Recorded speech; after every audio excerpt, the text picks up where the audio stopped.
Ni pendapat saya lah kan. Zaman sekarang kalau nak berniaga, terutama di platform online, kita tak boleh lah nak jadi peniaga, seller yang duduk sorang-sorang ataupun tak ada partner lah. Kena ada partner lah. Ni pendapat saya lah Salah ke betul saya tak pasti, tapi pendapat saya kalau nak aman hidup adalah partner.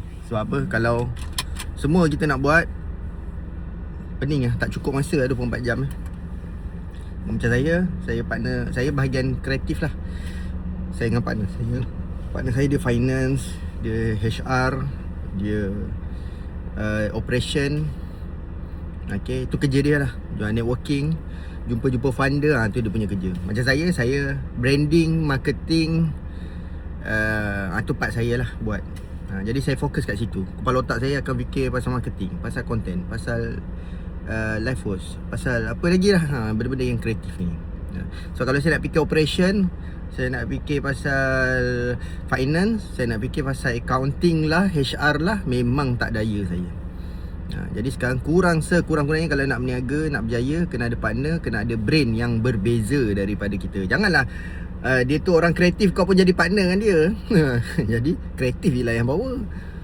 Tapi yang bahagian-bahagian belakang ni, yang pillar yang lain, yang bahagian finance lah, apa semua ni, accounting, operation, HR, bahagian tu nanti terciduk. Jadi itulah nasihat saya. Kalau nak berniaga, siapa-siapa nak berniaga, berusahalah mencari partner. Ini pendapat saya. Kalau tak ada partner kat luar, carilah isteri jadi partner. Kan? Kalau isteri tu dia pandai another side, dia kena belajar lah another side punya bahagian. Kita bagilah, kalau ada 6 pilar dalam perniagaan tu, sebahagian bini yang jaga, sebahagian kita yang jaga. Kalau bini kita tak pandai, cari bini lain.